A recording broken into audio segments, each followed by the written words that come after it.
Alright guys, it is again Tuesday, it's the 12th of April 2016, and once again Humble have graced us once again with another bundle. This week it's the Humble Telltale Games bundle.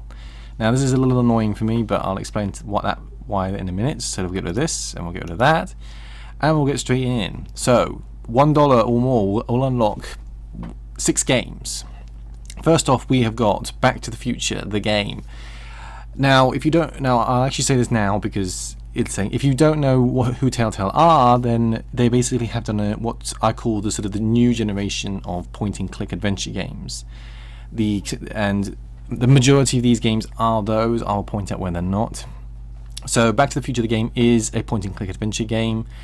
It's $14.99 currently on Steam, and if you're a fan of Back to the Future or a fan of the series, I should say, then you should definitely see how the actual people who built the game are fans too, because the actual game is a complete it goes completely down the line when it comes to sort of the movie references, and it's a very well made and very well received game for both players and Back to the Future fans. The game basically takes place after the movies, so it's set initially in 1986. Of course, initially because it's time travel, they actually go back, I believe, to the 1930s, sort of where Prohibition and all that kind of stuff take place. I won't spoil any more of the plot for you guys. It does take the main 2 characters from the films, Doc Brown and Marty McFly. I'm pretty sure that I think his name's Mel Blanc, who did Doc Brown, is in it. They haven't got Michael J. Fox back. They actually get a sound alike, although I think Michael J. Fox appears in a cameo on the last actual episode. But overall, it's an extremely well received game. If you're a fan of Back to the Future, you will definitely love it. By all means, check it out. For $1, you're laughing, really, basically. Straight on, then you got Sam & Max, The Devil's Playhouse. Now, I've avoided the Sam & Max games that are taking place sort of after the original LucasArts adventure, mainly because I don't want to spoil the sort of nostalgia that I've got for these kind of games, for Sam & Max especially, because I did play the original. I even own the original. Now these games are basically along the same lines of Sam & Max, in that it's a detective game. You've got to solve a mystery or crime. There have been 2 others, Sam & Max Season 1 and 2, but so this game is again basically a self-contained, I believe 5 episodic story. So it's again another extremely well received game. In fact, I'll say it now, all of the games pretty much in this bundle are extremely well received. Telltale do some quite good story-based games, and unless I say otherwise, they're all quite well received. So if you're a fan of Sam & Max, or not a fan, even if you're not a big fan of Sam & Max, it's definitely worth it checking out.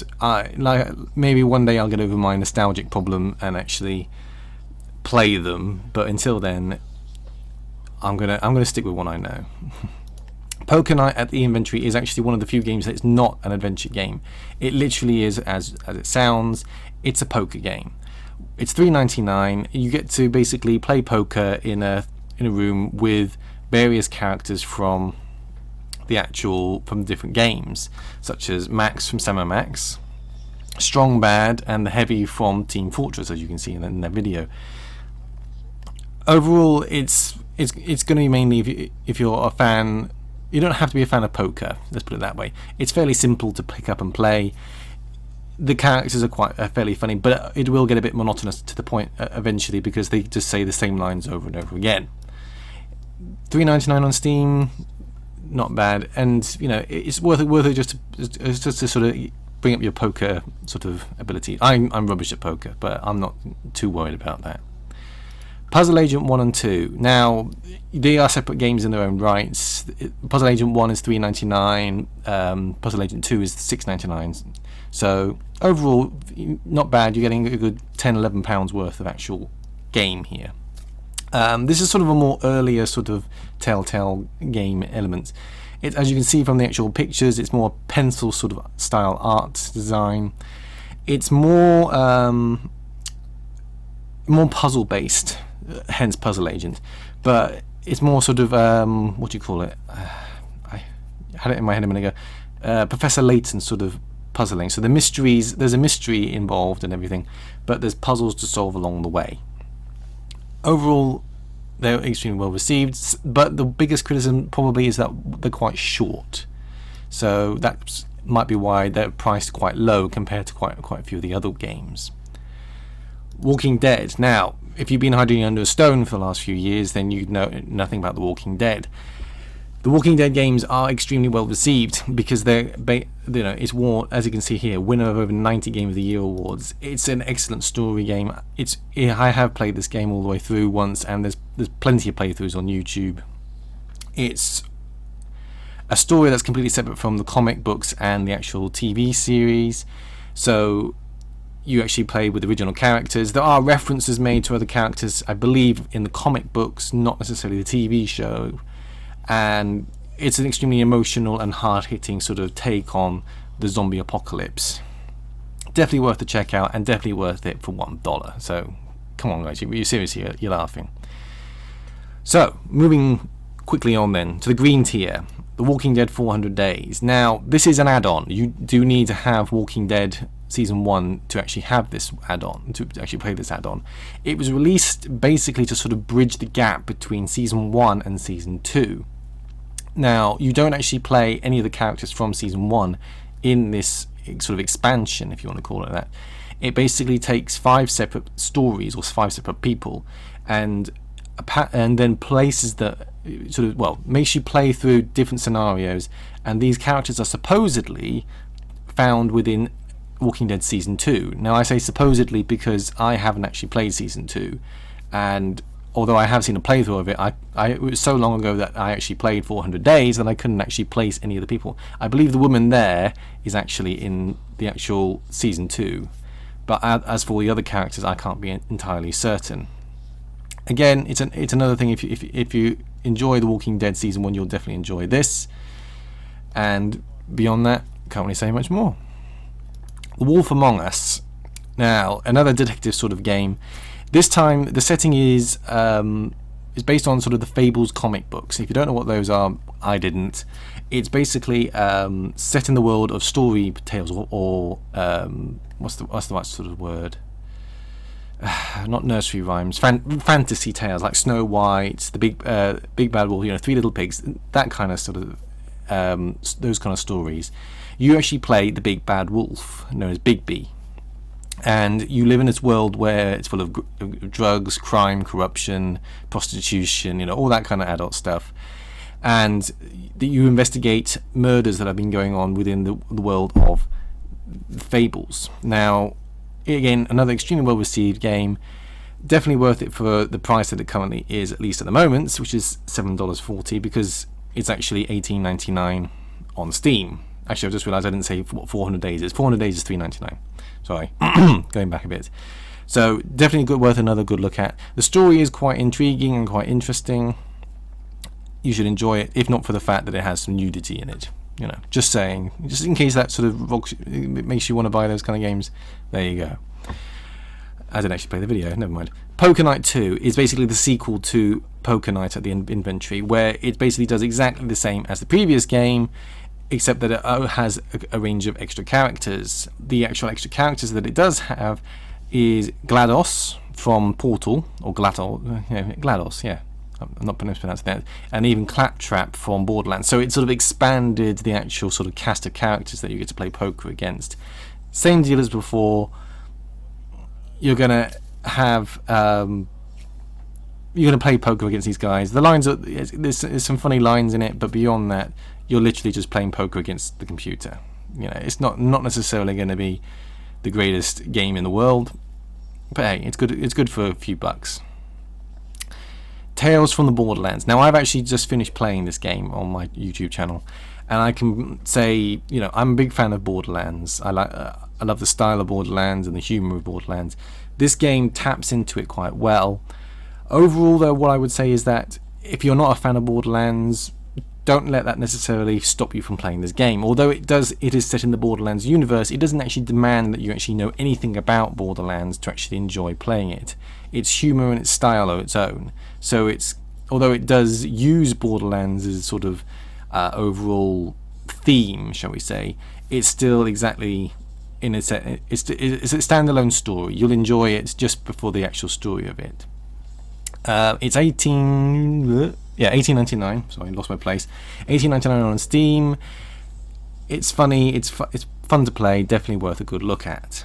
Now there are more games to come. Now I can only assume that you'll get some more of the back catalogue from Telltale. They have done games for Jurassic Park, for instance, and I'm no doubt missing one or two. There's also the Monkey Island games. There was also a Monkey Island sort of episodic game that they may include. So that's where my thinking is going for where they may go for that. Of course, we'll have to wait a week and find out. Finally, the blue tier, $12 or more.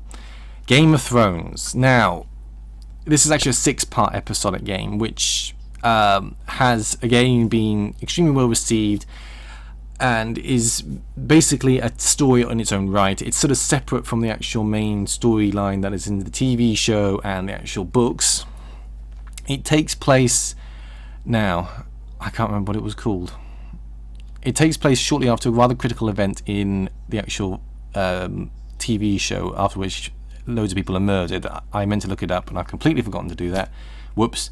But it basically sort of takes characters and takes them off tangent away from the actual sort of main TV show storyline. You don't necessarily have to be a big fan of this to enjoy the game, because it doesn't actually require you to know anything about Game of Thrones to actually enjoy the game. Pretty much like Tales from the Borderlands. It's got lots of murder and lots of violence and all that kind of stuff. Pretty much perfect for the actual Game of Thrones theme. It's actually the most expensive game in the bundle. It's $22.99 on Steam. Now the one warning I will say about it is its ending. Now I won't ruin it for you, but it doesn't really finish. What that basically means is it doesn't really sort of end on a cliffhanger. It rather ends sort of like you would expect there to be an episode 7, and a lot of people weren't quite happy about that for obvious reasons. Now I'm not speaking from personal experience. I haven't actually played this game, but I have watched a playthrough of this game, and essentially when the guy finished it, it was basically saying, right, well, wait till season 2.